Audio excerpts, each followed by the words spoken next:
내가 식품 알레르기가 있다고 해서 가공식품이나 뭐 급식을 다 일방적으로 제한하기보다는 표시제를 활용하셔서 사전에 미리 확인하고 안전하게 식사하자가 되겠습니다.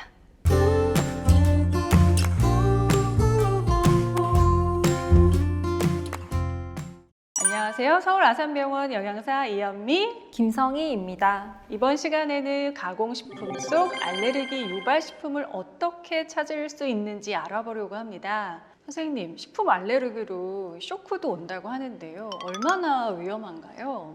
가려움이나 두드러기 같은 증상부터 심한 경우에 저혈압과 호흡곤란을 동반한 아나필락시스 쇼크로 인해 사망에 이르는 경우도 있습니다.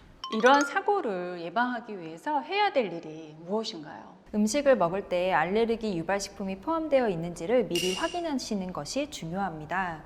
우리나라에서는 2003년부터 알레르기 유발식품 표시제를 시행하고 있는데요.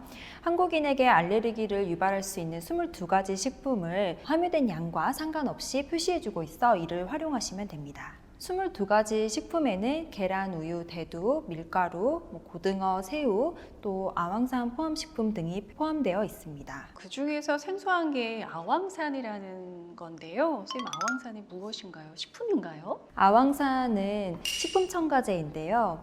식품의 색이 변하는 것을 방지해주는 역할을 합니다. 주로 건포도나 건자두와 같이 말린 과일에 사용되기도 하고 포도주를 발효할 때 자연적으로 생기기도 합니다. 아황산유는 다른 알레르기 유발식품과는 다르게 가공식품 내에 일정량 이상이 함유되어야지만 표시해주고 있습니다. 가공식품의 어느 위치에 알레르기 유발식품이 표시되어 있을까요? 여기 준비된 가공식품을 살펴보시면 뒷면이나 또는 이런 소포장 제품을 담은 박스의 옆면이나 뒷면에 표시를 해주고 있습니다. 선생님, 근데 글씨가 너무 작아요. 어떻게 보죠? 글씨가 작고 많기도 하고 카제인, 오브알부민, 유당과 같은 다소 전문적일 수 있는 용어들이 원재료명에 그대로 나열이 되어 있어서 찾기 어렵고 이해하기 어렵다는 의견들이 많았습니다. 그래서 현재는 원재료명 표시란 근처에 바탕색과 다르게 눈에 잘 띄는 색으로 알레르기 식품을 정리해주고 있습니다. 선생님, 이건 아이들이 많이 먹는 젤리인데요. 여기 뒷면에 보시면 이렇게 많은 글씨가 써져 있기는 한데 선생님이 한번 어떤 식품이 들어있는지 찾아봐 주시겠어요? 선생님, 이 까만 바탕에 밀 돼지고기 함유라고 써 있네요. 근데 젤리에도 돼지고기가 들어있나 봐요. 돼지고기의 껍질에서 젤라틴을 추출해서 젤리를 만들고 있기 때문에 돼지고기도 함유되어 있다고 이제 표시가 되어 있는 건데요. 이번에는 아이들이 또 좋아하는 맛살에 어떤 알레르기 유발식품이 들어있는지 한번 찾아봐 주세요. 이건 글씨가 좀 커요. 여기도 마찬가지로 까만 바탕에 계란, 대두, 밀, 게, 토마토 함유라고 써 있네요. 원재료 명만을 보고 찾기에는 어려울 수 있지만 아까 말씀드렸듯이 이 박스를 따로 표기해 두고 있어서 여기에 써져 있는 이제 함유 식품을 확인하시면 금방 찾을 수 있습니다. 그러네요, 선생님.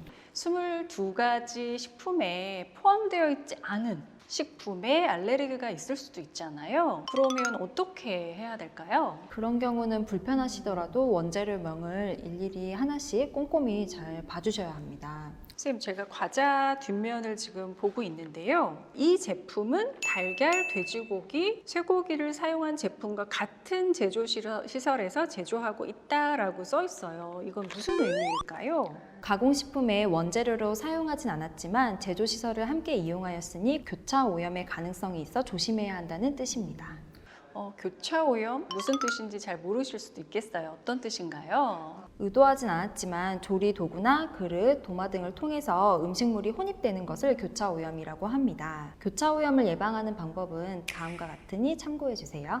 선생님, 같은 제조시설을 이용한 가공식품인 경우도 회피를 하셔야 될까요? 어려운 질문인데요. 이 문구가 우리나라에서 사용되는 것뿐만 아니라 다른 나라에서도 사용이 되고 있는데 저마다 회피하는 기준이 다릅니다. 교차 오염을 통해 들어간 식품의 경우 얼마만큼이 함유되어 있어야지만 알레르기 반응을 유발하는지 개인마다 또 식품마다 다르기 때문인데요. 단순하게 결정하기가 어렵습니다. 제 환자 중에서도 이런 문구가 적혀 있는 음식을 먹고 반응을 일으킨 경우도 있고 그렇지 않은 경우도 있었거든요. 우리나라에서는 제한 다양하는 것을 원칙으로 하고 있긴 하지만 굉장히 음식 선택의 폭이 좁아질 수 있고 또 삶의 질도 많이 떨어질 수 있어 앞으로 더 개선해야 된다고 생각합니다. 이 표시 방법을 가공식품에만 적용을 하고 있나요? 어떤 다른 데도 활용을 하고 있을까요? 학교 급식 식단표에도 활용하고 있는데요. 식단표의 원재료명을 그대로 표기하기엔 좀 복잡해질 수 있기 때문에 숫자로 바꿔서 표기를 하고 있습니다. 만약에 우유 알레르기가 있는 경우다 하면 우유는 2번으로 지정이 되어 있다 하면 2번이 포함된 메뉴에는 다른 대체 반찬이나 대체 간식이 이제 제공이 되게 되는 것이죠. 지금 학교뿐만이 아니라 이제 어린이집도 많은데 어린이집에서는요? 어린이집에서는 직접 고용된 영양사가 없는 경우가 많거든요. 그래서 어린이 급식지원관리센터에서 영양사가 식단표에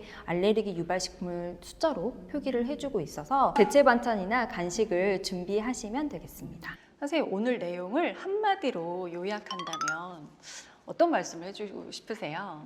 내가 식품 알레르기가 있다고 해서 가공식품이나 급식을 다 일방적으로 제한하기보다는 알레르기 유발식품 표시제를 활용하셔서 사전에 미리 확인하고 안전하게 식사하자가 되겠습니다.